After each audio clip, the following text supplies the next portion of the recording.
Jeudi 26, au lendemain de l'Annonciation et dans le parcours du carême qui nous est proposé de cette quarantaine, nous voici à découvrir le visage de Dieu. La première lecture nous donne de découvrir que Moïse apaise le visage de Dieu. Moïse vient simplement rencontrer le Seigneur face au peuple qui refuse de le rencontrer et qui s'est créé un veau d'or, une idole. En ce temps de carême, regardons les idoles qui sont au cœur de nos vies. Moïse vient apaiser le visage de Dieu. Et Irénée de Lyon nous dira que la gloire de Dieu, c'est l'homme vivant. Et la gloire de l'homme, c'est la vue de Dieu. Où se porte notre regard? Quand notre regard se porte sur les Écritures, est-ce que nous rentrons en relation avec le Seigneur ou est-ce que nous cherchons ce qui nous correspond? Lorsque nous regardons les Écritures, est-ce que nous regardons le Seigneur et écoutons sa parole résonner en nous? Ou est-ce que nous restons fixés dans nos projets? Nous voici éprouvés, frères et sœurs. Et à chaque jour suffit sa grâce. À chaque jour, une grâce est donnée pour que nous puissions rentrer dans cette patience. La patience, vous le savez, est le même mot que souffrance.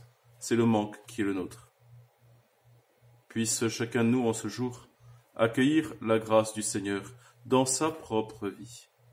Marie, pleine de grâce que nous avons fêté hier, dans ce beau mystère de l'accueil de la lumière de Dieu en son cœur, ne cesse de prier pour que nous puissions nous-mêmes nous laisser illuminer par la grâce du Seigneur. Découvrons, frères et sœurs, profondément dans notre écoute de la parole, combien le visage de la Trinité nous est donné dans cette réalité de l'Évangile qui est là présent devant nos yeux. Nous avons à entendre et à réentendre. Vous n'avez pas l'amour de Dieu en vous. En effet, nous ne sommes pas la source de l'amour. Nous ne sommes pas la source de l'amour, c'est bien notre rencontre avec le Seigneur qui nous donnera d'aimer. Ces temps qui nous sont donnés nous donnent de regarder à quoi nous passons notre temps. Ces temps qui nous sont donnés donnent à chacun et chacune de nous de découvrir celui qui est avec nous et qui demeure en nous. Frères et sœurs, laissons la grâce du Seigneur nous conduire. C'est bien lui le Seigneur qui nous conduit jour après jour.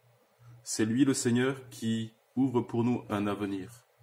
C'est lui le Seigneur qui nous appelle à écouter son témoignage et à vivre de son œuvre. Le mot témoignage, vous le savez, veut dire martyr en grec. Et nous avons les uns les autres à être témoins, martyrs. À être témoins de quoi? Des œuvres de Dieu, pour nous et pour notre histoire.